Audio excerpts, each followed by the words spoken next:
In a fast-paced world, every day brings new challenges and new opportunities. At Strayer University, we know a thing or two about getting and staying ahead of change. For over 130 years, we've been providing students like you with innovative tools, customized support, and an education built to empower you, so you can find your way forward and always keep striving. Visit strayer.edu to learn more. So have you really thought about what goes into your morning cup of coffee? Have you ever taken a look at the back of your coffee creamer to see what's actually inside the bottle? Well, if you do take a look, you might be surprised to find a number of chemicals, oils, and artificial flavors. But don't worry, Laird Superfoods is here to help change that. Laird Superfoods started in 2015 when big wave surfer Laird Hamilton was looking for a coffee but couldn't find one on the market that met his standards. Laird started experimenting with his own morning coffee nearly 2 decades ago, and he found that when he started adding fats, like coconut oil, he had amazing energy throughout the rest of his day. And eventually, when he felt like he had perfected his recipe, he started sharing it with friends in the surf community, and now he is sharing it with all of the rest of us through Laird Superfoods. And Laird doesn't just make coffee, they also offer functional superfood creamers, instant lattes, prebiotic greens, and a variety of snacks and supplements full of wholesome, plant-based ingredients to keep you charged for wherever life takes you. Are you ready to feel more energized, focused, and supported? Go to lairdsuperfood.com and add nourishing plant-based foods to fuel you from sunrise to sunset. Use our promo code GOPODCAST at checkout to save 15% off your purchase today.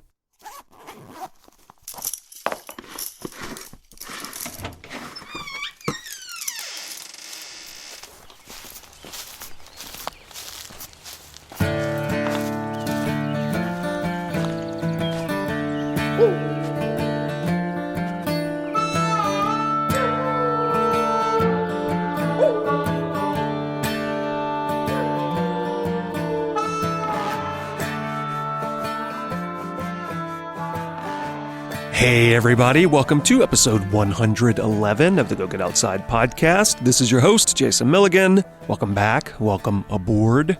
Inspirational is one of those terms that is exceedingly overused. If you spend any time on the internet, you are probably constantly bombarded by things claiming to be inspirational. Today's episode is one of those instances where I think that the term inspirational is actually appropriate. We are speaking with mother, climber, canyoneer, cancer survivor, Randi Ball. She and I recorded this late summer 2023 at her home up in the mountains of Crestline, California. And this is one of those episodes that runs the gamut from fun, lighthearted to very serious, in-depth discussions of difficult topics. Strap yourself in, you're going to have a good time, and hopefully you will be inspired as Randi and I talk about dieting, exercise, divorce, the strength of club cancer, the realities of parenting, and the disappointment of the Ricky Schroeder Fan Club.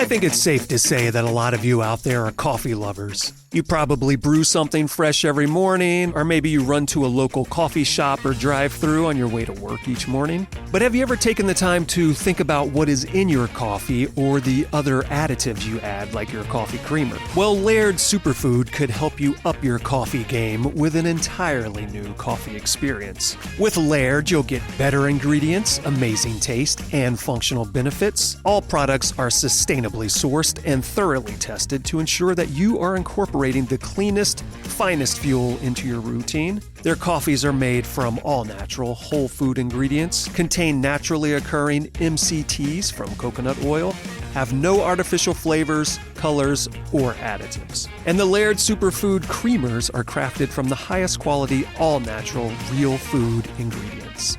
Are you ready to feel more energized, focused, and supported? Go to lairdsuperfood.com and add nourishing plant-based foods to fuel you from sunrise to sunset. Use our promo code GOPODCAST at checkout to save 15% off your purchase today.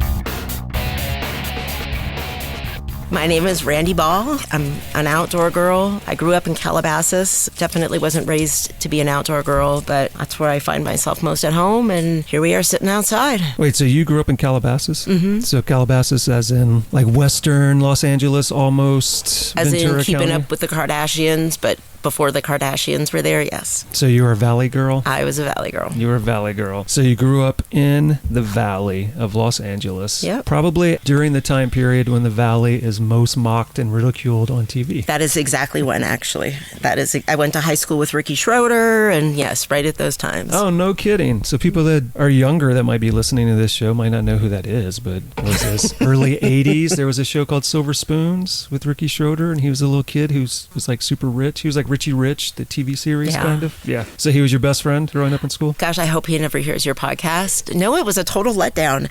I was in elementary school. I was in his fan club, and so he was already on TV when you knew him? Oh, no, I didn't know him yet. I didn't know him until high okay. school, but he was on TV before he came to school with us. Right, And so by the time you would know him, he had already been on TV. Yes, I had already been in his fan club, and I had already had his poster on my wall, along with all of my other girlfriends, him and Rick Springfield. We met him in high school, and he kind of took the fun out of that for us. He was just a guy. He was a guy with supposed to be clear braces, and they were yellow, and he introduced himself as Rick Schroeder, not like, hi, I'm Ricky, or however. It just was, he wasn't for us. It was kind of a letdown. So Rick Schroeder, a.k.a. Ricky Schroeder, if you're listening right now, which I assume you must be, we forgive you for the mistakes you made as a teenager. We're sure you grew up into a more high-quality adult. Yes, afterwards. And you look great with your braces off. So what exactly does a member of the Ricky Schroeder Fan Club receive? You get a sticker. Was it a photographic sticker of him? No, it was just a sticker.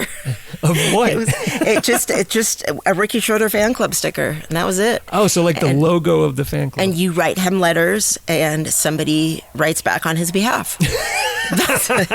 And you get a poster, or did you have to buy that separately? We bought the poster ourselves. Did you have to pay to be in the Ricky Schroeder Fan Club? No payment for the Ricky Schroeder Fan Club. Thank goodness for that. How ridiculous would it be if you had to pay to be in a fan club so that you could write fan letters to a person?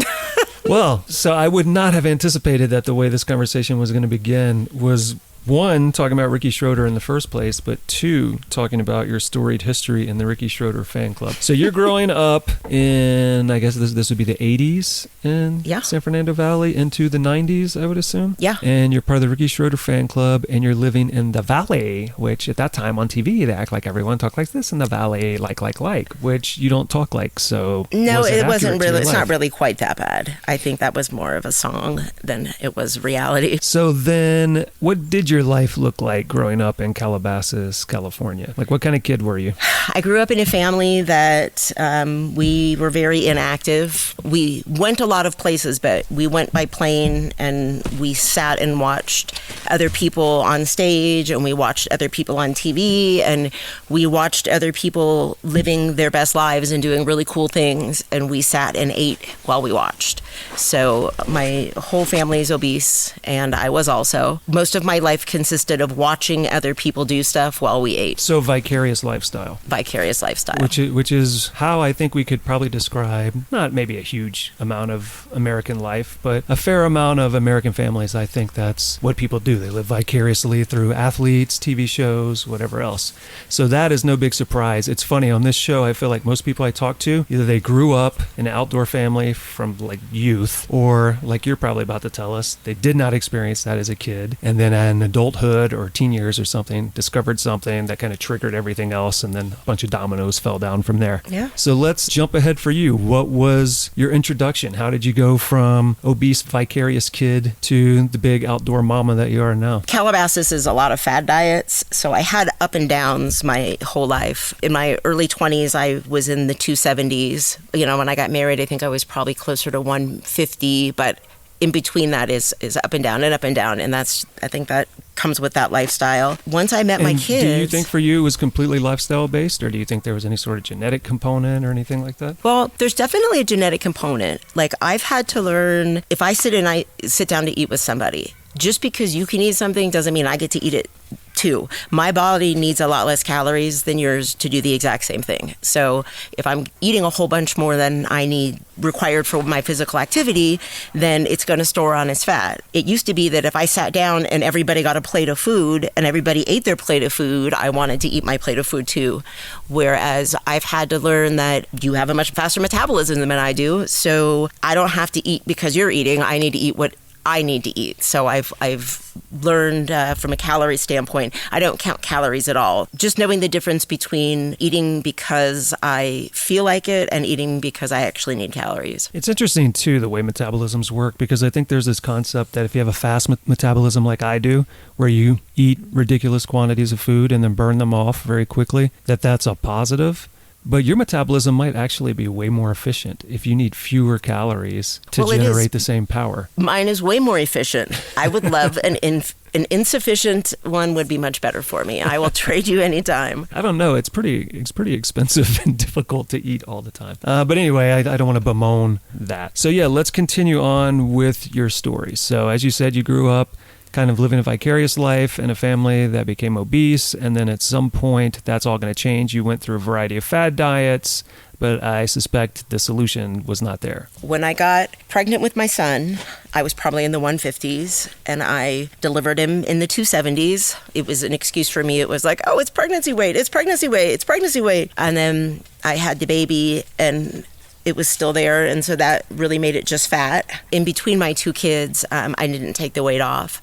I went back right up into the 270s when I gave birth to my daughter. As I started to know them as people, I realized just how much my mom missed and how much everybody in my family misses by dying so young with diabetes and heart disease and cancer, and all of them have such a weight component to them that I just wanted something different for my kids. When they were babies, when they were little, I was brewing beer. I'm a part owner of Ritual Brewing in Redlands, brewing beer and drinking beer and beer tastings and stewarding at competitions. Like, that was my life. That's what I did for fun. And I guess I decided I wanted to be around to raise my kids. And so when Kaylee was a baby, my second one was a baby, I quit brewing beer and I started going to this Zumba class that was up here on the mountain with a girl named Lorraine. The weight started to come down to where I could do some hiking, and then I started hiking out to Heart Rock. I mean, now when I look at it, I laugh. Altogether, it's probably less than 2 miles, but that was significant for me when I first started getting moving. Once I had taken off enough weight that I could, I started kickboxing, and then I started going to Kenpo Studio and doing like martial art kickboxing. I had to change what I did for fun because that was what I was doing was killing me. Kaylee was probably 2 or 3, my daughter, when we had some friends that took us to Joshua Tree. We were camping with them, and I put on this girl Crystal's harness and shoes, and from the minute I touched that rock, life has never been the same. Like, from the very first day climbing, my first climb was in Joshua Tree. I was never putting weight back on after that. I was never, that was the beginning of my happy life, I think. And how long ago was that trip to Joshua Tree? Probably 12 years ago. Okay, so we're talking 2011-ish, somewhere around there. So you work for this brewery, or you co-own. I co-own this brewery, but you eventually make this decision proactively yourself that you want to be a healthier, more active person. And so Zumba, I get, that's a thing that you see advertised. It's a thing that you can drive to a place and you can find, and some of the other stuff. But it sounds like the way the climbing came along is you met a person, or you were friends with a person who were friends with a person who invited you out. Yeah. Prior to that, had you had any sort of cursory knowledge or any sort of interest in climbing at all? I knew nothing about it. Nope. Because the other thing, growing up in Calabasas, that puts you pretty close to Stony Point, which is the premier urban rock climbing area. I had never even heard of rock climbing when I lived there. But remember, I had 10 years in San Diego in between having a family, so I don't know how much rock climbing was happening then or not. But it sounds like you probably were not one of those kids heading down to Stony Point. Or if you were one of those kids heading down to Stony Point at night to secretly drink beer and leave trash and spray graffiti on all the rocks. Yeah, no, we didn't have to go that far. And now, graffiti's never been my jam. A friend of a friend or a friend takes you out to Joshua Tree. you try climbing for the first time and you really like it, and then this kind of changes your whole life. So let's talk a little bit about that trip, if you even remember it. Oh, I remember. Like, where did you stay? Was this a multiple day thing? Do you remember what you were climbing on? Was it all top rope?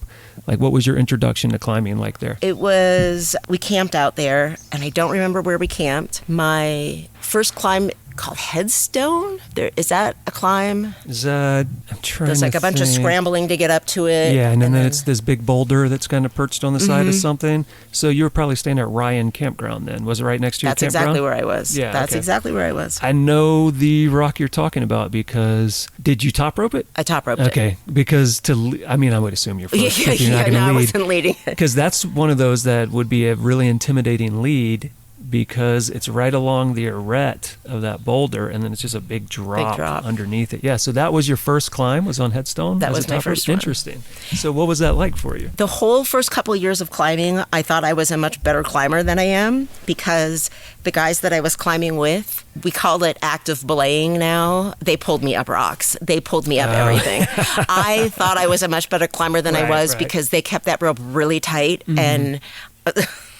when someone actually left any sort of slack in the rope at all, I realized I was not climbing what I thought I was. Yeah, it's funny how that works out. I remember belaying some random stranger at Stony Point one time, and he told me, so I want you to give me a really loose belay. And by that, he meant, I want you to keep me as tight as humanly possible. And so as soon as he was on the face, he would just go, tension, tension, tension, tension. And I would have to pull so hard to get to the point where this random stranger I just met would stop begging for attention that it was actually lifting me off the ground. And every time he'd make a move, he'd call for that tension. So yeah, with top roping, if you're keeping somebody too tight, you're pulling them up the rock. They not pulled me actually up doing all the sorts moves. of stuff.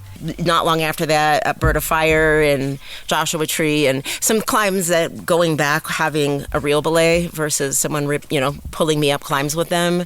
The learning curve was steeper than I thought it was in the beginning. But the important thing is that you're enjoying it and that it's getting you outside. Loved it. So what was it about it? So you said you tried Zumba and other things before, but apparently rock climbing really clicked with you. So what was it about it? Do you know? Yeah, being outside, being away from people, and there's just kind of an energy in Joshua Tree that you just feel like at peace, even just sitting there camping and then touching the rock. And I don't know, I guess being a part of something that wasn't man-made was just something I'd never done. That was my favorite thing about it, being outside and being able to be with a group of friends, not just sitting. And at this point, are you still struggling with your weight, or has it kind of come under control at this point? No, it's under control now.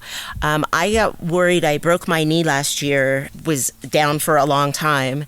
And then as soon as I got moving again, like a month later, I dislocated it. The muscles weren't strong enough from it being down so long. It didn't take much to dislocate it. Other than a month, I was down for almost a year. And my biggest fear in that was like, oh my God, I've made this whole new life that's so active and outdoors. I don't want to be 300 pounds again. One other time in my life, I went into the 170s, which is pretty up for me, but it wasn't 270. My son was doing a medical treatment in Dallas, and we were living in Dallas for a summer. And in just one summer, I went to Dallas weighing in like the low 130s and came home in the 170s, and that was just over a summer. I realized how easily that could happen again when I'm not on my routine, and so I just was careful this time. Instead of like I don't count calories. I don't think calories in, calories out works. I think your body is designed to survive, and I have definitely found with all the years of dieting that when you eat less calories, you gain weight easier. And so it was hard mentally not to go back to starving myself because I wasn't being active, and just sticking to whole foods, real foods, not a bunch of processed box stuff. And turns out when you actually eat real food, your body actually tells you to stop eating it when you're full.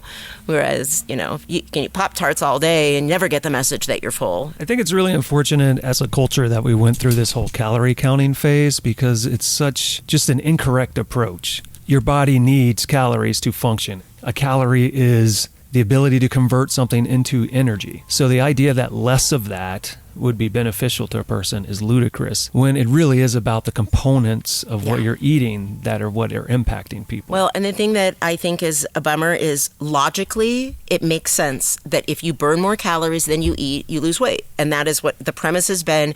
If you exercise more, you can eat more calories.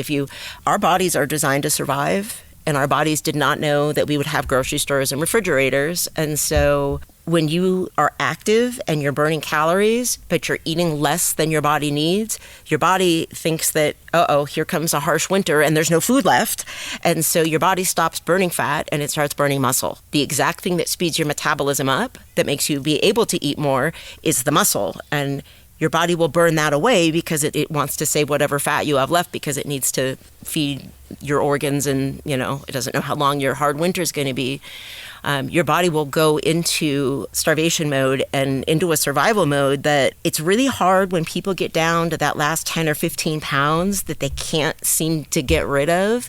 It's really hard to convince somebody it's because you're not eating enough. Your body is never going to get rid of that last bit. Like, that's what's keeping it alive as far as I know. Is right when you start to eat more, you will gain a little bit of weight, but the only way to ever get the weight off, like, I get pretty skinny now, is because I eat. If I don't eat and I barely eat, try to keep to that 800 to 1,200 calories a day, I can get down to in about the 150s. But for me to get down to, I like myself in the 120s to the low 130s. For me to get down that low, I have to be eating. My body won't go that low if I'm not eating enough calories. Yeah, I can imagine too, when you drop into starvation mode and you're denying yourself the calories that your body needs to function, your body ceases to function as effectively. Yeah. So you don't have the energy to do the things that you would do that would help you maintain your weight or your health, or however you want to look at that. Yeah. What ended up ultimately being the solution for you? Was it as simple as eat quality, healthy food and maintain a certain level of activity? I took all of the weight off just to get the weight off the first time was Atkins. I ate nothing healthy. It was just a bunch of meat and a bunch of cheese. And no breads or carbohydrates. No breads, right? no carbs. Now we've switched to a keto where you're adding in some fruit and some vegetables, but back in my day of it was Atkins, and it was fruits and vegetables were bad too, because, if you're only getting 20 carbs a day, I wasn't wasting 6 of them on a vegetable. Like, I was going to save those carbs. So it was very unhealthy, but I took the weight off. I had kept it off for a while. I can't say I felt great, but at that point I didn't care. I just wanted to not be overweight. And so being unhealthy, I was skinny fat. Man, I was unhealthy, but I looked thin. Then I got sick. This January 16th that's coming up, we're in October now. Yeah, 2023. Okay, so January of 2024 will be my 11 years cancer-free. I got colon cancer, and if you look at the cancer risk, eating a lot of red meat and it was exactly what I was eating is kind of the recipe for it. And cancer does run in my family, so I think some people can probably eat a bunch of meat and be fine, but it didn't work well for me. The years I had eaten just meat, I think, took a toll on my body also. I had colon cancer, 6 months of chemo. It was 2 weeks on and 1 week off. It really, really takes a number on your body, chemo does. And people will say, like, oh, it's not the cancer that killed so-and-so, it was the chemo. Well, no shit. Look how many more years you got out of this. The thing that I just couldn't get to heal, that just wasn't going well, was my liver. My AST, my ALT kept getting too high, and in the liver, like, it's called fatty liver, approaching cirrhosis. And every time it got too high before it would get to cirrhosis, I would go down to 800 calories a day and no animal products. And it would usually take a couple months, and then the numbers would come back down. I started the same cycle. It would slowly creep up and slowly creep up. It kind of looked like it was going to be my liver would be the thing that finally took me out. And yes, that would have been from chemo, but I also would have got 3 more years with my kids. I had some girlfriends that were amazing. I called them my 6-pack girls, or my Girls Gone Wild crew. There was 6 of us. The way Girls Gone Wild happened, there's inflatables on the lake at Lake Gregory. Yeah, and we'll say in your case, I'm sure Girls Gone Wild means as in going outdoors together to do wild things, not as in pulling your shirt up on video so that some gross guy can sell videotapes in the 90s. You are exactly right. We were climbing these inflatables on Lake Gregory, and there was this one that you would climb up, and it hooked. It was like an overhang, and nobody could get across and nobody could get to the top, over the top of it where the last handle was. We were climbing out at Cliffhanger one day, and it was just really hot, so we went to the lake. Our friend Audra actually threw a heel hook and made it over the top of that thing, and that's the only person we've ever seen do it. So we all screamed and cheered, and we were like, first ascent, you have to name it. And so she named it the Girls Gone Wild route. So that is how GGW happened. Those girls they're my family. And when I was sick, they would carry all my gear, and I could maybe sometimes climb a route or two and just be wiped out, and they'd carry all my stuff. And some months I would be on fire and strong, and they just kind of kept me along and took care of me, whether it was a strong day or a bad day. Again, I felt like all of that was living on borrowed time. I was still just thankful to be alive, having all those experiences. But it made me motivated to do things like I climbed a glacier. I did the Palisades Glacier, with ice axes and crampons, and all of these things that you see pictures of, or like it's in a National Geographic, or it's on the wall in some doctor's office in the lobby, and you see this great mountain. And I was like, I want to do all the things, like all of these things that I've looked at in awe. I want to do those things. So I did. I climbed the Palisades Glacier, was my first 14er. And this is the glacier in the Sierra Nevada? Mm-hmm.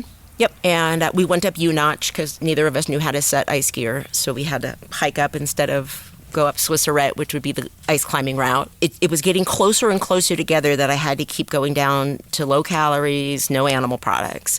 And so just for giggles, I thought, what if this time I do different? And what if I add my calories back so that 800 calories a day being active is really hard to function on. Yeah, that is not a lot. That is nothing. And so I thought, well, maybe if I start eating again, like eating calories again, and not staying at 800 calories, but I don't add any animal products back, let's see if that gives me more time in between. And so it was about 3 years after I had been done with chemo. I was still throwing up at least every other day. Every time I ate, I felt sick to my stomach. It just was kind of part of the cost of being alive. And I added back in calories, but I stayed completely plant-based.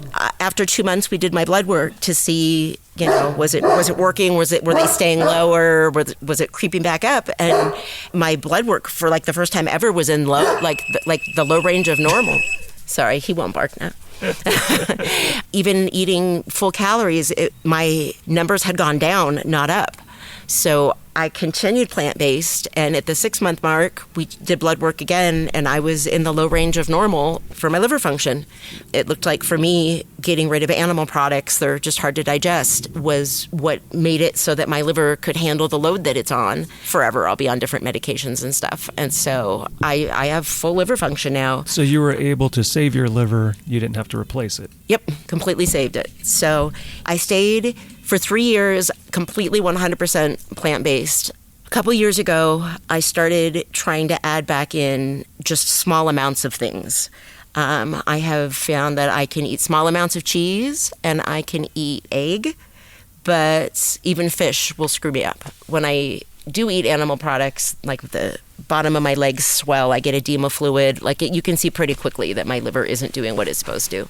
I eat some cheese, I eat some egg, but most of my stuff is still plant-based. When I'm out of the house, I don't stress about finding somewhere. It's easy to find something to eat when you're eating cheese, so it's made life much easier. But at home, when I'm cooking, I cook plant-based here. If I'm doing the math correctly, basically once you get this diagnosis, this is probably a year or so after that Joshua Tree trip, which is around the time you're starting to experiment more with all these different activities, and also your children are still fairly young at the time. Yep.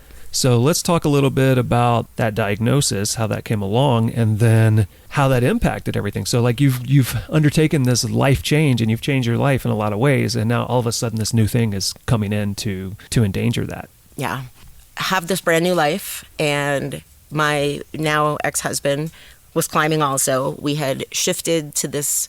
Instead of, brewing beer, John wasn't drinking. He already didn't drink. He stopped drinking.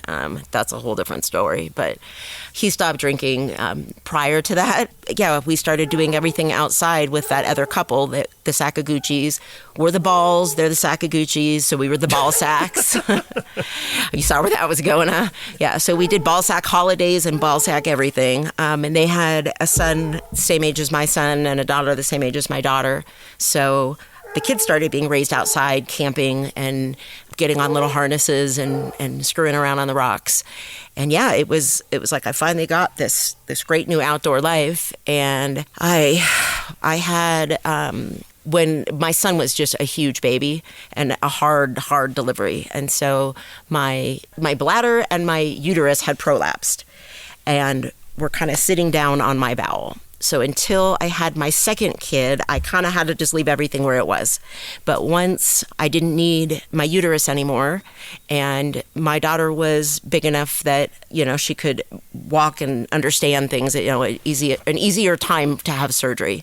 I went into Loma Linda they removed my uterus and they put my bladder up in like a little hammock called the bladder sling. But the area that it had been sitting so long against my bowel, it was still pinched. And so it kind of scarred down that way. And so I was still going to keep having a problem going to the bathroom. And so they had to section out a tiny piece of it. They took a little piece of my colon out where it was pinched, and that just happened to be where the cancer was. It was completely luck. It was not what we were looking for, and it's the only reason that we caught it that early. Oh, so it wasn't because of symptoms or anything you were experiencing. Nope. It was this completely stupid luck-based moment. Completely stupid luck-based. You went in thinking this annoying-ass issue I've been having, fine, we'll finally address it. Mm-hmm. And then it fixes or at least makes you aware of a much worse problem. Yes. That is insane. So anytime they remove a piece of your body, they send it to the lab to get it analyzed. They always do, to make sure the cells are fine. It was just procedure for them to send it to the lab, and it came back malignant. That was a doozy. And it had not spread? It was literally only in that part of the colon? Yep. That is amazing. Yep. Colon cancer is a doozy. That's a hard cancer to beat. Yeah, and also the life expectancy is very low. Very low, because by the time you have symptoms, it's too late. I just got really, really lucky. And I lost a grandma to colon cancer. It was complete luck that we got it that day. And so they thought that they had clear edges and that was going to be it. And we were watching it. We did a bunch of blood work and stuff for the whole year. A year later, I went in for them to do a scope again and look. They had a concerning area that they removed, and it turned out that it was malignant. I still, at that point, had control of everything. They hadn't taken enough of my colon. I didn't need a colostomy bag or anything, but they weren't sure when they found that piece if that meant that we were going to have to take out the whole thing. And is that why you ended up on chemo? That's why we did chemo. So I started chemo a year after my diagnosis. So back then, Xeloda was that's the chemo that I used. And this is 2012, 2013, somewhere around there? About a decade ago, a little more maybe? Yep. So Xeloda is the chemo that I used, and the diagnosis that I had, there's half the doctors, half the oncologists say, yes, do chemo, and the other half were saying, no, don't do chemo. They were testing to see whether or not Xeloda made a difference at that stage. And so it was kind of crazy to go through something that kicks your ass so bad. You're like, wait, well, half the people say I don't need this. I felt like if I didn't beat it, I wanted my kids to know that their mom did everything that she could to try to spend more days with them. And to me, that meant chemo. So I don't know how the outcome would have been. I chose, to do the chemo. My marriage sucked. I was unhappy in my marriage for quite a while before that. Yeah, and I'm sure chemotherapy and cancer diagnosis and all these things do not help. Well, I decided when I learned that I had to start chemo, I decided I did not want to die John Ball's wife. And so I kicked him out. And obviously that wasn't what the problem was. There was many problems. It was kind of what was still keeping me with him. And he said, you can't leave and do chemo. And I said, well, my friends all think you're taking care of me. And so, yeah, you need to get out so that people know that you're not helping me with anything, And that's when I started forming some close girl friendships. I told you, the Sakaguchis who got me into climbing. We had already known, like through that year, it wasn't a secret to him that things were not going well. And he's a great man now. He's a great dad now. And he's worked so hard in the decade we've been apart to become a better person and not be the man he was raised to be. He was raised by a horrible family with horrible men that believed if men apologize well enough, women will stay through anything. And so I don't want to throw him under the table now, because 10 years later, he's a very good friend of mine, and so was my kid's stepmom. Without getting into the whys, things were not going well in our marriage. And so when I first found out that I had cancer, but before knowing that I had to do chemo, it was like this wake-up call. And so I told him, I said, I'm going to start going to school for massage therapy. You have 1 year to fix what's wrong with us. If you can't get this under control, then, I'm out. But I can't afford the house and the kids by myself if I don't have a second job.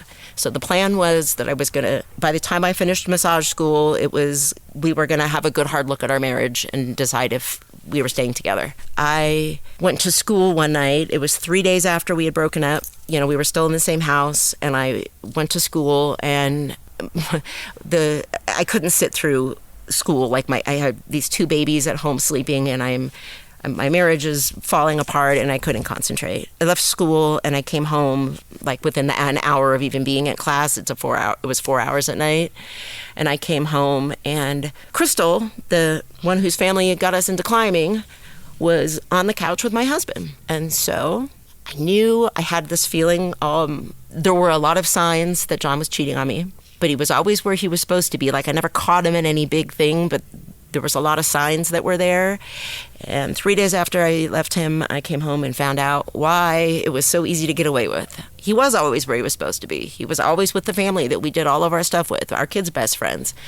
So John and Crystal were together right after that. So I really had to reach and find, I guess, a new family. Not my family's not, most of my family's not alive.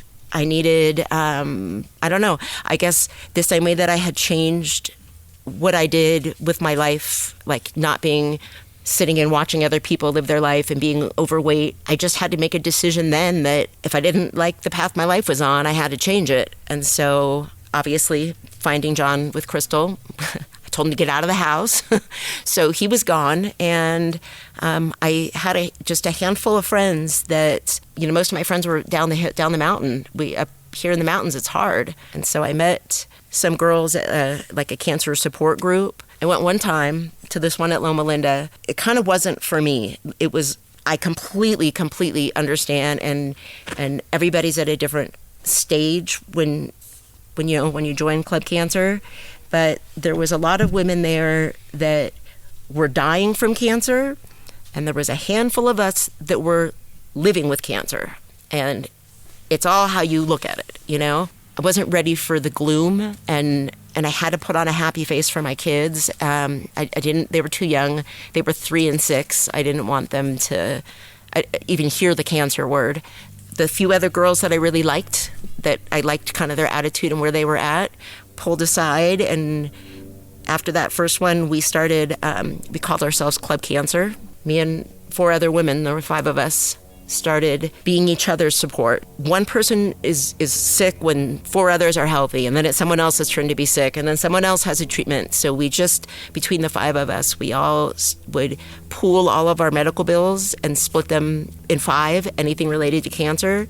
And whoever's turn it was to be the sick one, whoever was treating or whatever was happening, everybody else made meals and played with each other's kids. And I found this new family. So I decided that instead of being part of a family that, eats ourselves to death and everybody's diabetic and they're eating more pie and injecting more insulin because it's Thanksgiving, I decided to join this family of women that we were too stubborn to die. And that involved being fit and not letting, throwing up and being sick be an excuse to not live that day. Between finding climbing and realizing that, I mean, the doctors are not, it's not the doctors that get to tell you what you can and can't do, that it's you. And I don't mean that I don't listen to my doctors, but people can set all sorts of limits on you, and people do that throughout your whole life. And when you stop letting someone else tell you what your body's capable of, and you start telling your body what it's capable of, it's pretty powerful. So this is a hell of a story. Your whole life you've had this issue with your weight, dealing with that. You find solutions to deal with that. You find this new lifestyle that's working out for you. Then, in what sounds like a pretty short period of time, you get hit with facing your own mortality, dealing with chemotherapy, which I'm sure was an experience that made you terribly sick. It made it difficult to do everything else. Dealing with a collapsing marriage, a divorce, a betrayal by a friend, and then having to find a way through that all.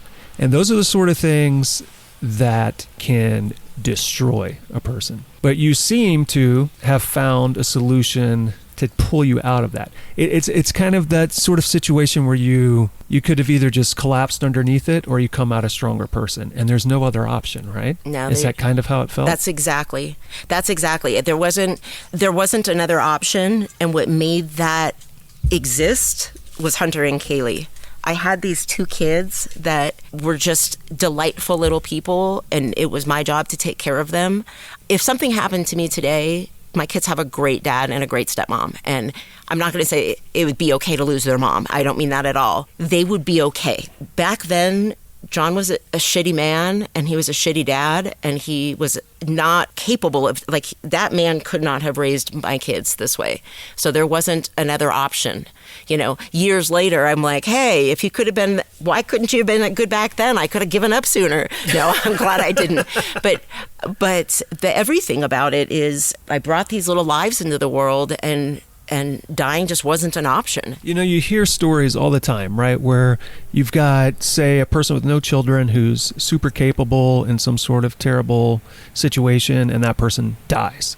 Meanwhile, someone completely ill-prepared under the same situation has a children who they feel like they have to stay alive to parent, and that person somehow survives in this scenario that they shouldn't survive in. Meanwhile, a person whom you think would survive dies in that situation. Do you sincerely think the primary motivator for you was your children? Do you think without your children that maybe the scenario would have turned out differently? Oh, definitely. My primary motivator was definitely my children. It's a lot. I mean, at first you're like, okay, 6 months. And so you get through the first month of chemo and you're like, okay, I've done an entire month. I've got 5 left, but I've already done a month, so I can do this. And then you hit this 2-month mark and you're like, okay, of the amount of time I have left, I've already done half of that, 2 months out of, and there's only 4 left. And you sit there and you play these games in your head where you're like, okay, now I'm at 3 months. I'm halfway through. Of course I can do this. I've already made it halfway. And then when you hit this 6-month mark and you're done, it's like you think it's going to be like, I don't know, like you ran through the end of the race and, split the ribbon, but it doesn't go like that. Like now they stop giving you chemo, but your body doesn't just be like, oh, I feel good then. Everything was wrecked. My liver, even still, I can't even have a drink now. Even if I have a drink, I don't feel good even while drinking. So the whole fun of drinking goes away when it doesn't even feel good while you drink it. The next day, feels like I drank a bottle of tequila back in my 20s if I have a drink. Eating meat doesn't go well for me. I guess I thought it would be 6 months and then I'd get my life back. Here I am 3 years later still throwing up. I'm like, wait a minute. But again, there were these 2 little people that I had no other option. I needed to be around for. My life on paper sounds really, really hard. Like it sounds like, oh my God, you've been through so much.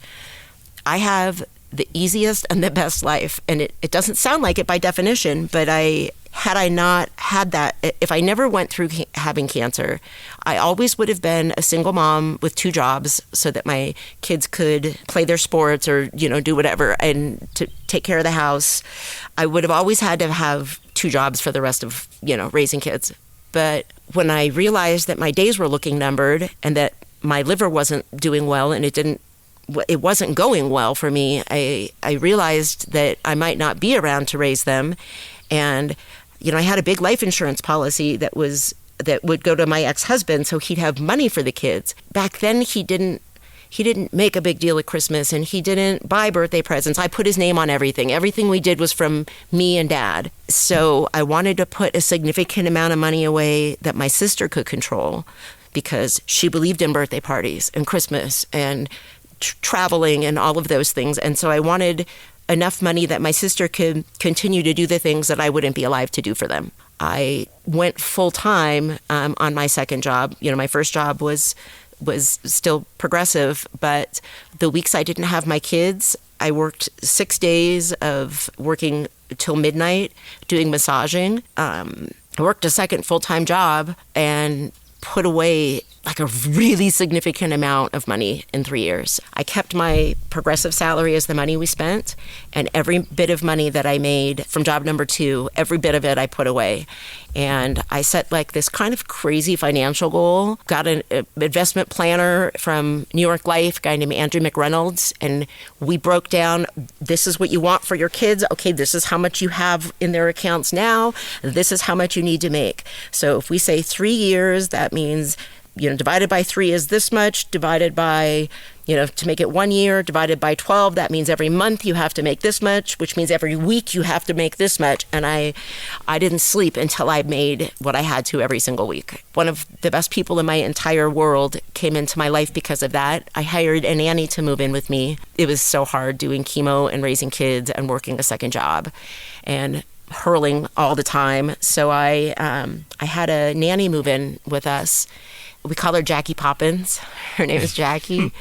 She took all the things that would have wrecked my kids through chemo, and she made them not notice them and made them not stand out. Like, I was sitting on the couch with my ankles were really swollen one day, and it was hard to even move my feet. And I was on the couch, and my daughter is saying, "Mommy, please come do bath time. Please do my bath." And I just couldn't. I was in so much pain, and I was so sick. And I said, "Oh, please let Jackie do it." And Kaylee's crying, "Come on, please." And I just was trying to find that last ounce to stand up and go sit in the bathroom with her. And then I hear the Frozen song, that Let It. I'm not going to sing on this. That Let It Go. That's good, because I don't have the finances to fight Disney's copyright. They wouldn't even recognize it was the same song. I start hearing the Frozen song is being sung from upstairs in the kids' bathroom, and Kaylee goes running up there, and then Jackie sends me this little video. She had taken shaving cream and just covered the entire tub and shower and everything in shaving cream and turned it into an ice castle.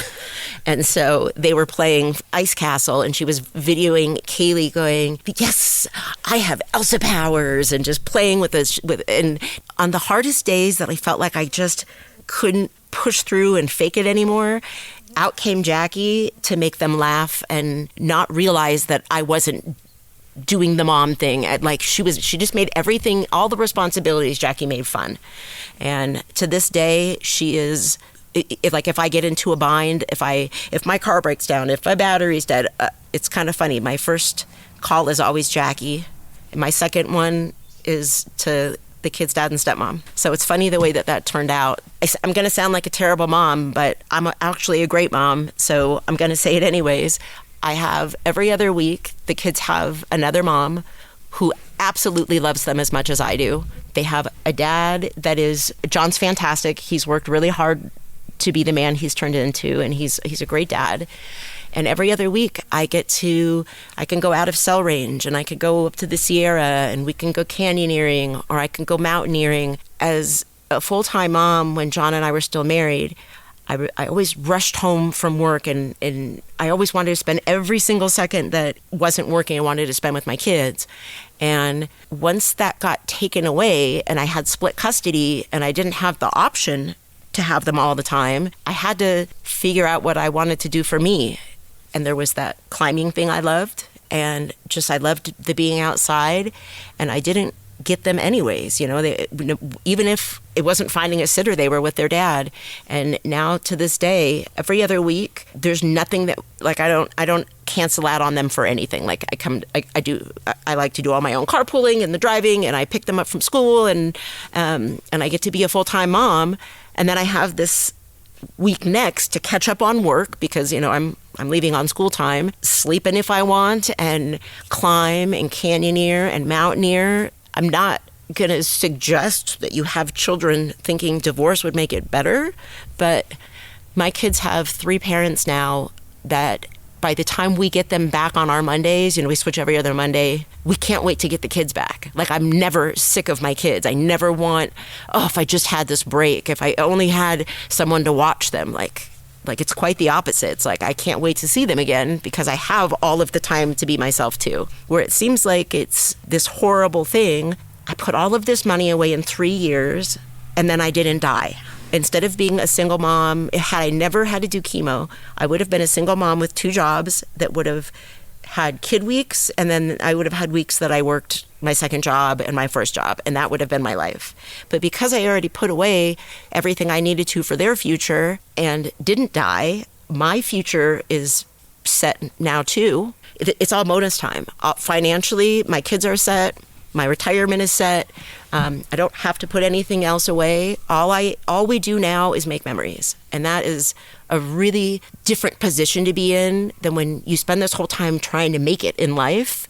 It's like, no, I already spent those 3 years with my financial advisor wrapping up everything I had to. All I do now is have fun. And I work, and I have a good job and a good boss that lets me have the freedoms to do this. I feel like had I never gotten sick, God, I don't even know if I didn't have to do chemo when I ever would have really left John. It was like this wake up to like no, you got a little bit of life left. You better go do this right. I don't know. I guess I feel like I got this smack in the face to figure out what I really wanted out of my life, and then this feeling of you might not have that much time to do it. Get my life to where I wanted it to be, and then I didn't die, so now I just get to live this life that's climbing and canyoning, and my daughter does competitive cheer, and God, I would have missed that. I love watching her perform, and I'm not going to ever say that having cancer was a good thing, but it set my life into it like a trajectory that is nothing like it used to be. Like even things like school. Their dad is former military. He was a Marine, so you went to school because you were supposed to. Those are the rules, and that's what you do. Those years that I was still throwing up, my days looked numbered. So I started taking the kids out of the country once a year. They've been to 7 countries when they were little, when I would have normally waited until they were older to do stuff. We started missing school because it's much cheaper to travel, and the kids wanted to do a Disney cruise really bad. I couldn't afford a Disney cruise during normal people travel time, but if you go on a Disney cruise during the school year, it's really cheap because nobody's doing it.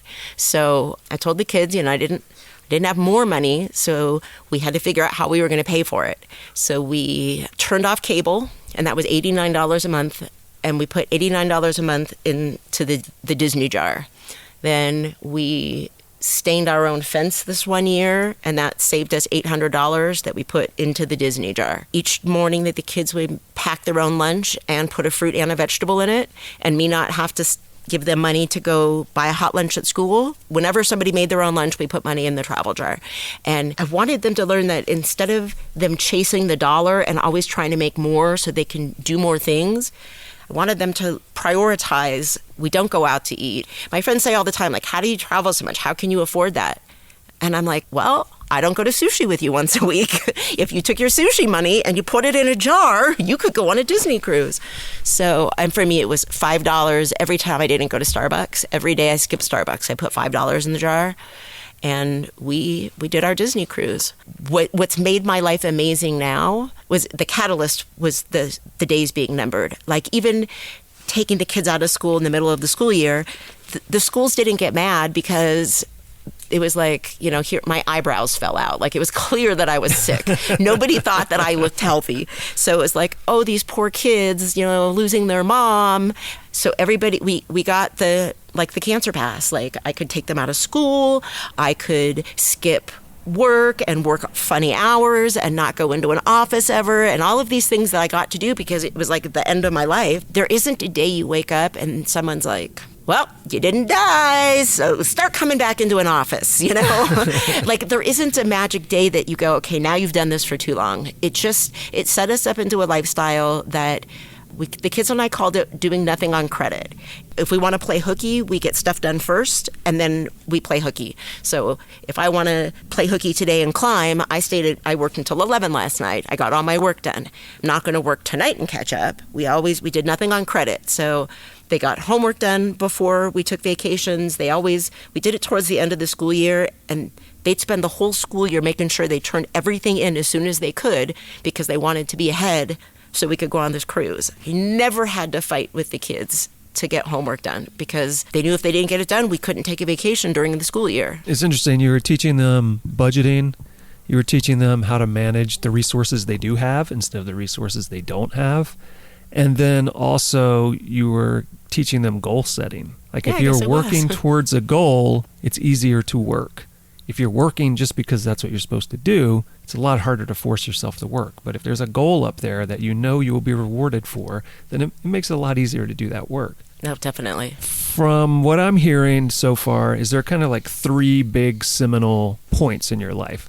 There's that first one where you realize, hey, I want to get fit, I want to take control of my eating, and I want to shift the style of life I have. Then there is your diagnosis and your mortality and everything you had to do to deal with that. And then there was that gray moment where you realize this isn't going to take me out. There's still more time. And so then you have to decide, okay, well, if I am going to live longer, what's the rest of my life look like? Which is pretty much where we are now, which is what you were talking about where you were saying, and so now you can do this and now you can do that. So let's talk about that third phase a little bit because that's where you live in life now. But yeah, let's shift now a little bit into all of the activities you now, once you are able to get healthier again and once you're able to start focusing on your own life and not just survival and keeping your kids surviving also. Yeah. But once you're able to kind of start focusing on a richer life again, let's talk about that. So we know that there are all these climbing activities you were doing prior to that, but I also know that you're a canyoneer and other things. What was the progression into those activities as you're coming out of chemo? Is this all things that happen after chemo, or are these things that happen simultaneously? No, all after. Chemo was 6 months. In those 3 years of still kind of being sick, this all simultaneously started to develop. I had to make the shift from the minute that my kids were born. That's what I was. I was a mom, and everything was around them. One of the things I loved the most about my mom, no matter what, she was always there for my sister and I. Everything in her world revolved around Dina and I being happy. And I prided myself in being that same mom, but all of a sudden I don't have kids. Like, I'm not sick and dying. Now I'm alive, but every other week I don't have kids. I had to learn who I was, and not just the example I was trying to set for my kids. Not just don't die because you have to raise your kids, but it's like, okay, this stuff is, you got this all down. I didn't really know who I was. I didn't know what made me happy and what I liked anymore. I kind of went numb through all of it. I had this fake smile that no matter how sick I felt, I could give the kids big hugs and smiles. And so the Six Pack Girls, we started this group called Girls Who Climb. And the first meetup, there was 22 of us, and it was in J-Tree. And that's where the 6 of us met. And over the years, we would have different girls come into the group. But let's say if someone was cheating on their boyfriend, we kicked them out. We had this moral thing of all 6 of us were so similar that no matter how many times we added other girls, it always kind of came back down to the 6 of us. And on those weeks I didn't have the kids, instead of moping and wondering what I was missing with my kids, I started going out with my six-pack girls, and we'd all pile in the van, and we'd drive to Red Rock and do some multi-pitching out there, and go out to St. George and go climb there. And I started, instead of just planning what my kids needed, I really started figuring out who I was beside being a mom. And that was a huge step. It's kind of weird. You have whatever your life is before you have kids, and I'm sure canyoneers, climbers, everybody has this happen. You have this life and you go, I'm not going to change that life when I have kids. But then you do, and the baby cries and you can't have him at the crag, and then he's a toddler and he's getting into the things, and finding that balance of what I did on my time for me that had nothing to do with them, and then what could I do to make them start to find these things and enjoy these things. I didn't want them to turn out to be another generation of obese people fighting their weight like my family. I started getting the kids into climbing. I started but just by bringing them little squirt guns at the crag so that they would have something to do while we climbed, finger paints and stuff, and then waited until they wanted to put harnesses on and try. And now I have 2 little climbers, and it's nice. I have my son as my built-in belayer. He's a good lead belayer, and he canyons with me. No, I have these every other weeks now that in the winter, I love the Eastern Sierra. I love everything from like Lone Pine, Big Pine area up through Mammoth Lakes. It's just my happy place. So I love it. In the winter, I like to go out there with ice axes and crampons and camp and sleep in the snow. There's something about sleeping in the snow that just feels so like being alive to me. I do a lot of that, and then the snow melts off and it's summer, and then Crystal Crag is sitting there waiting to be climbed right in that same range. I'd still say if I had to pick which life mattered more, I'd say it's my kids. But I'll say that my life separately from them and the adventures and the sports I do now are just as fulfilling and motivating as, like, for the kids it was just don't die. Now I find myself saying, like, oh, you can't be inactive that many days, or canyoneering's not going to be fun, it's going to suck. Like, I find the sports I love to do are motivating me to keep my fitness level where I need it to be, to actually have fun and be able to do those things. Do you think being a parent who at this point isn't only defined by being a mother, but also has her own interests, her own activities, her own pursuits, do you think that in some ways that makes you a better parent or a better example to your children because they can see a world outside of just family? Oh my God, 100%. I don't want my daughter to grow up to be me, of who I used to be. I still want her to have her dreams and her things, and if she wants to work, she works, and if she doesn't, she doesn't. And I don't want her whole life to have babies. Had I not been forced to make these changes, that's what I would have raised her the way I was raised, that once you have babies, that's the most important thing. But no, I actually very specifically started to say to the kids, I know that this house, it's always been, Mommy's going to start doing something different now, and here's why. And explained, for me to keep my health up, I during your weeks, I do everything around your sports and your carpools and your things. The weeks you're not here, I'm not going to come to practices anymore. I'm not going to come to all your games anymore. On the weeks that I'm not with you, I'm going to pursue my sports. And it was a hard transition for them, because I missed nothing with those kids. I would remind them and say to them, part of being a good mom is being healthy. And I'd say to Kaylee, well, I'm afraid if I just keep going to your games all the time and I don't do any of my own sports, I'm afraid when you grow up, you're going to do the same thing. And I'm going to be real sad if you don't have any sports you love when you grow up. And it took a little bit of adjusting, but they caught on. So we talked about kind of 3 seminal moments in your life. And I think you're headed potentially into a 4th one right now. Yes, I am. Do you want to tell us about that? Yes. Right as I say that my kids aren't everything, up here on the mountain is great to live when you're a grown-up. I don't know. We don't have sidewalks, and we don't have mail that comes to the house. And I live in the mountains in a national forest. And for me, it's amazing. But my kids have to go to school. There's part of the mountain, like Arrowhead area, is fine, but we have a lot of meth down in VOE, a lot of fentanyl up here now. There's just a lot of drugs. This is one of the cheapest areas to live in California, but instead of being in the hood, you're in the beautiful mountains. A lot of bullying and a lot of drugs. My kids were in private school growing up, like when they were younger. Private school is not open for high school. It's K through 8 now. In 7th grade, my daughter was bored with straight A's, and we skipped her into 8th grade, and she still had straight A's. And so she started at the public school. She's in a position there that the kids sit the whole time playing on their phones. Nobody's listening to the teacher. She came home from her first week of public school, and she said, it's so strange. The teachers don't teach. And the education-wise, it's not good. Bullying-wise, Kaylee had a boy that things did not go well with last year, and so he was being horrible to her. Right now she's 14. Most of her friends are 16. She's emotionally very ahead, and grammatically and just she's very ahead. But she's still 14. So she had her little 16-year-old boyfriend, and things did not go well with them, and so he was horrible to her.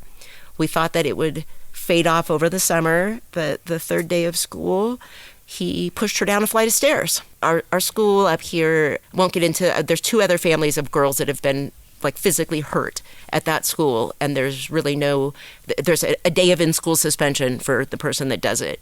We still have a culture up here of, if she got a black eye, what'd she do to deserve it? You know, what do you say to a girl with 2 black eyes? Nothing. You told her twice. It's white trash mountain. So education-wise, she's not getting the education I want her to. And this kid pushes her down the stairs, and she's on crutches for a few weeks. And it took like 8 weeks for her wrist to heal. And he got 1 day of in-school suspension. And I'm just done. So her best friend moved off the mountain 2 years ago. She moved to Tennessee.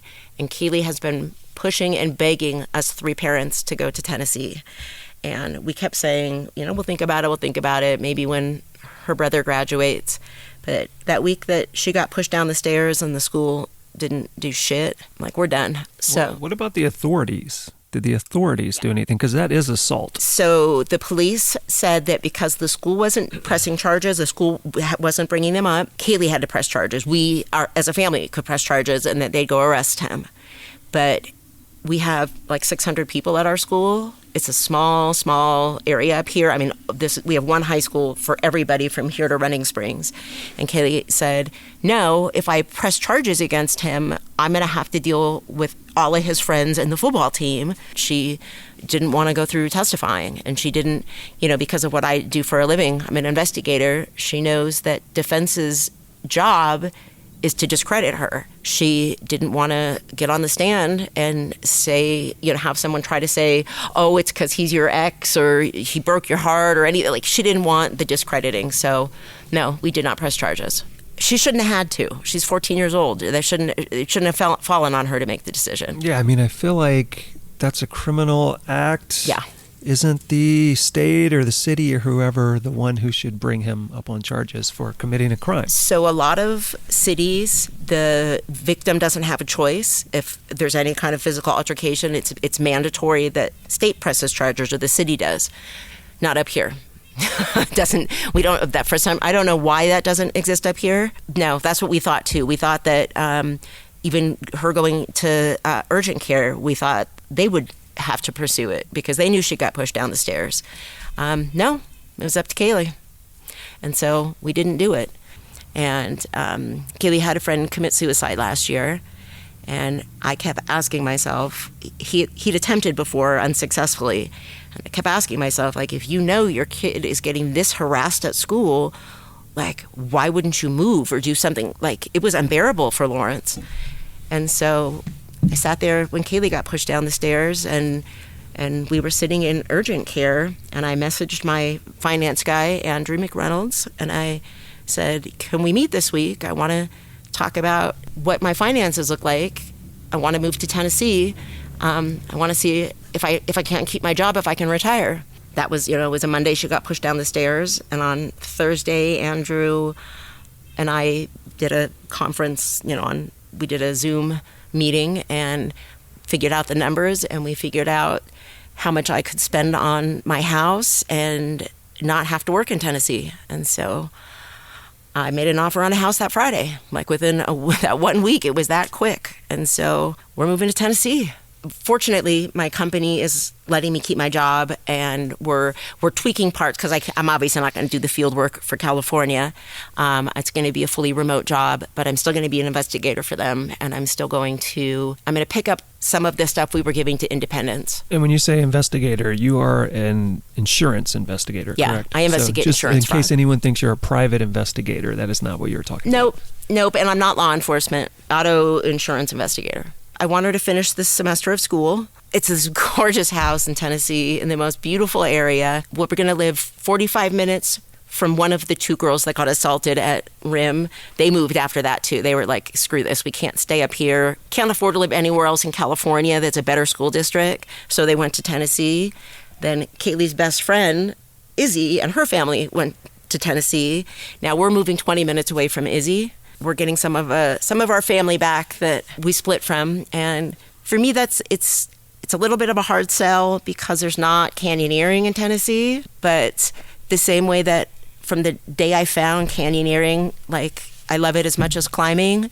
There's great climbing there. I'm like 2 hours from the Red, and I'm right at TAG. I'm right at the best caving in the United States. So I already bought Ryan Fontaine's bunch of his used gear and got my caving stuff. So I'm going to hit the ground running there, and I'll just pick a new sport. Now, instead of being in like one of the worst school districts of California, Kaylee will be in the number 9th school district in all of Tennessee. So she's going to have other kids that care about their grades, and it's going to be hard. She's going to actually have a bunch of other kids that actually care about their grades, and she's going to have to, she's not always going to be the smartest one anymore. So let's talk about pros and cons. Moving across the country, you've always, well, you lived in San Diego at some point, you grew up in Calabasas, but you've always lived in Southern California, correct? Yeah. So let's talk about those pros and cons. So you're leaving California, you're going almost entirely across the country. Let's talk about what you're worried about leaving behind, but also what you're looking forward to besides what we've already talked about. What I'm really upset to leave behind are the people.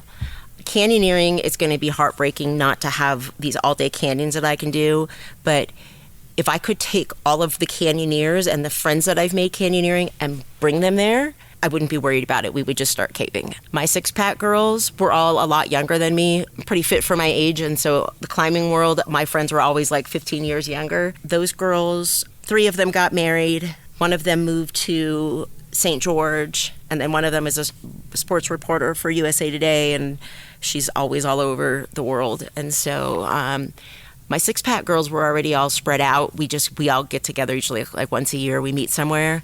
But the biggest con is leaving behind my canyon family. I have friends like Monica Hughes that I love her and I trust her and I need her friendship. She is my family, and she's in Vegas, so it's going to be hard to be that far away from her. But we still have phones. One of the things that's making it easier, I have one friend that I can play hooky with. I can say like, oh my God, I'm having the longest day of work. I need a day off tomorrow. You want to go run Eaton? And he'd say, sure. A day or 2 a week, we always did a canyon. Every time I went on a trip, I'd be like, hey, I'm going to Monterey. You want to come? Sure. Hey, I'm going here. You want to come? Sure. Just my canyon sidekick is just done with California and decided he was moving to the Philippines. His name is John Gray, and you interviewed him before here. But John is my... Yeah, theoretically, 2 weeks ago, people heard an episode with him, in theory. It makes it a little easier to leave when the person I do most of my canyoneering with is going to be in the Philippines anyways. So that makes it a little bit easier. There's someone that moved to North Carolina, a guy named John Paul, that was one of my favorite people to run canyons with. And he is in Asheville, North Carolina, so he'll be 2 hours from me. One of the the biggest con is I feel like I'm leaving my family behind, which is not my physiological family. Everybody's obese and dies, But seriously, I don't have a lot of family still alive. But my canyon family is going to be really hard to leave behind. The pros, I had a great high school experience, and I look back and I love those days, and I think it helped me blend into the rest of my life confidently. I want that for my kid. My son's happy anywhere. He's 18 now. The reason Hunter doesn't keep coming up is that other than a high five in the driveway, I don't really even get to see that kid anymore. He's independent. But Kaylee she and I are really close. We spend a lot of time together. The biggest pro is when I have told her, her whole life that nothing matters more to me than her happiness and that I would do anything, to keep her safe. We might get to Tennessee and it might be just as bad. And she's an easy target because she's a sweet girl, and she might get bullied, and maybe she won't be any happier. But she'll always know that I meant it when I said I would drop everything to keep you safe. And so that is the biggest pro. It's also a pretty big pro to be moving into the greatest caving area. And, canyoneering, I just keep getting hurt. And when I look at how many people got hurt in this last season, I think about 6 broken ankles amongst our SoCal friends. Well, I guess Ben's not really SoCal. Everybody gets hurt. It's just kind of part of canyoneering because you can't have rushing water and rocks and not twist things. guess it's kind of good. At 51, I don't heal as fast as I used to. So I'm kind of looking forward to not getting hurt. And I know you can get hurt climbing. It just doesn't seem like it's as often and as severe as everybody in canyoneering. And there's a river that goes right past my property, and I can drop a kayak in and just paddle out. So California has a lot of rough water. Like, this is not a good place to start whitewatering. Like, this is a good place to come when you know how. So I'm excited to start whitewatering from there. And we have the area that I'm building the house in has a little marina with a launch for stand-up paddle boards and kayaks and stuff. I've never golfed, but there's a golf course in my little neighborhood, and it's got a full fitness center and a steam room and a sauna. There's just a lot of amenities there. So I guess I'm looking a little forward into not being in the middle of nowhere in the mountains and actually having community around me. I guess I'm looking forward to building my new family there. I'm looking forward to having a life that's with people closer to my age, doing different sports, and I haven't ridden horses in a long time, but I rode a lot when I was little, and I'm looking forward to horseback riding and cowboys. Oh my God, if my mom can hear me now. She'd always said to me, well, when you grow up, you're going to want blah, blah, blah, blah, blah. And then I'm like, no, that's never going to be me. That's never going to be me.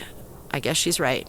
Maybe I'm growing up at 51. So this is what I foresee based on the conversation we've had so far and the conversations I've had with you prior to this. You're going to move to this new place that, as far as I understand, you haven't spent a lot of time in prior, right? So you're going to move to this new place, and it's going to be an exciting new adventure for you to discover new things, have new experiences, build a new community.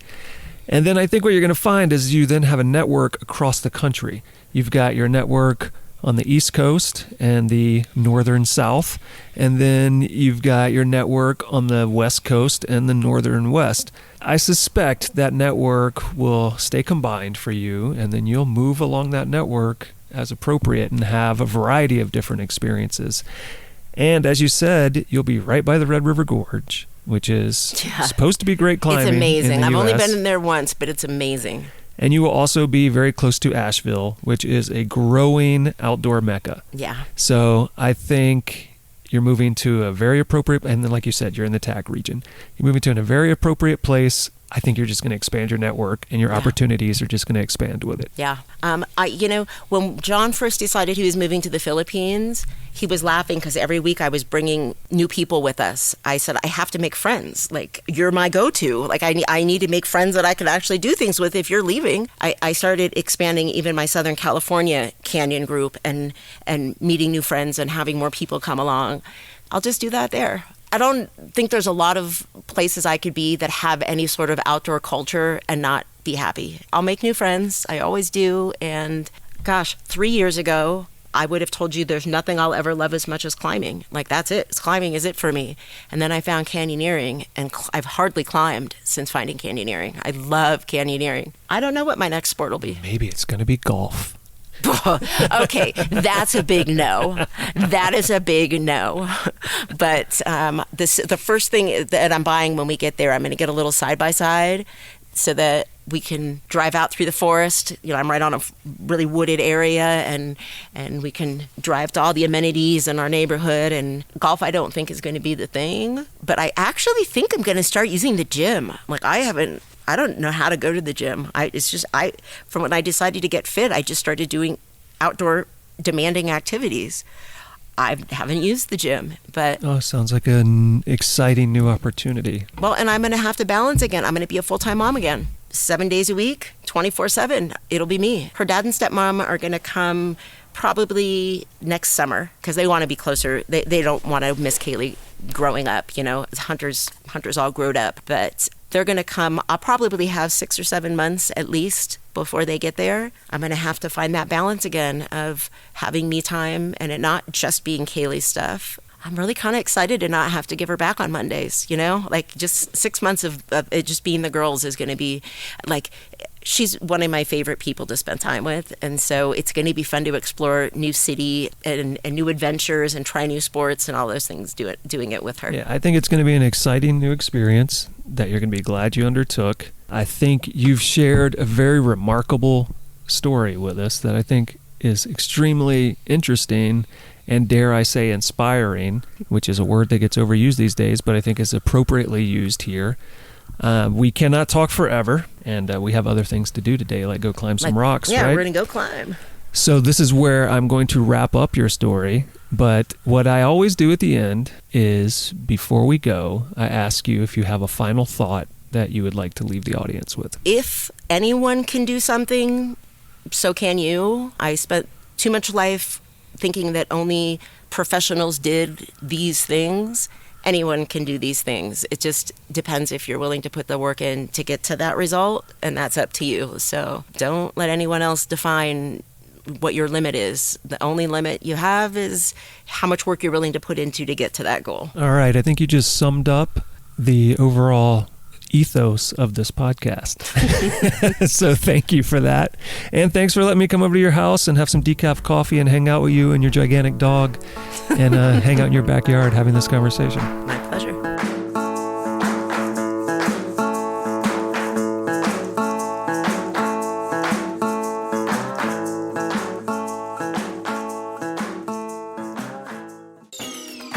So if you're listening to this show, I know that you know that hydration is important. But hydration isn't just for super active activities. We need to stay hydrated all the time. I bet that when you are at work or when you're on a long road trip or you're traveling across country or across the world and you're spending a lot of time in airports, I bet you're not hydrating yourself enough. So yes, we know that hydration is important. It's important at all times, and that is what Liquid IV is here to help you do. And Liquid IV comes in a bunch of delicious flavors, 12 to be precise, including things such as sea berry, strawberry lemonade, lemon lime, pina colada, watermelon, strawberry, passion fruit, and it goes on. One stick of Liquid IV in 16 ounces of water hydrates you 2 times faster and more efficiently than water alone. And you want to know why?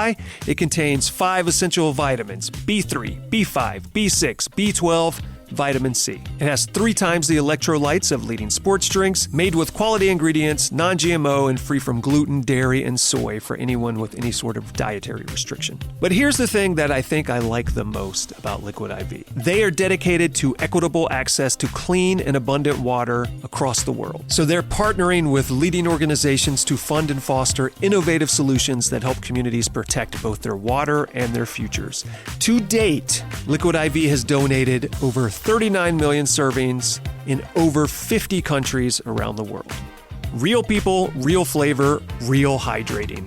Get 20% off when you go to liquidiv.com and use code GOPODCAST at checkout. That's 20% off anything you order when you shop Better Hydration today using promo code GOPODCAST at liquidiv.com.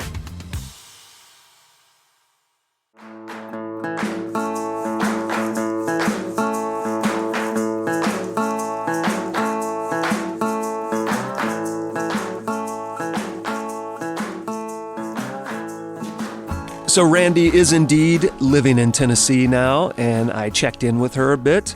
At the time, she was struggling with some health issues with one of her dogs, and so she was a little overwhelmed while she was trying to get that dog back to health. But she did say, other than that, the move to Tennessee and living there has been amazing, and she is super excited to explore the area and try a bunch of new activities and sports. So hopefully things continue to go well, and hopefully her dog has a full recovery. And now it's that time of the show where I invite you all to go to our website, gogetoutside.com, look for this, episode 111 with Randi Ball, and there you will find photographs of her in action and links to the things we talked about in today's show. And since you will already be on the internet, why not go to YouTube and check out our channel, Go Get Outside Podcast, and you can see the newly released Outside 2023 video. So if you want to see a mix of canyoneering, backpacking, climbing, and everything else that I did in 2023 along with my friends, go check that out. And if you ever want to get in touch with us here at the show, there are a number of ways to do that. You can email us, jason@gogetoutside.com, or you can leave a voicemail or send a text message to 818-925-0106. And as always, please go to your podcast purveyor of choice. Make sure you are subscribed. And if you would, please rate and review the show. But most importantly, please share it with someone who you think would enjoy it. Next time on the show, come back February 1st for a conversation with Justin Pugh. He's one of those outdoor generalists that do a little bit of everything, from caving to climbing to canyoneering to backpacking to off-roading, and he even has a past as an urban explorer. He is also a filmmaker and the creator of the short film First Descent, The Legend of Scott Swaney. So come back February 1st to hear all about those activities and all about the process of making that film. February 1st, Justin Pugh. See you then.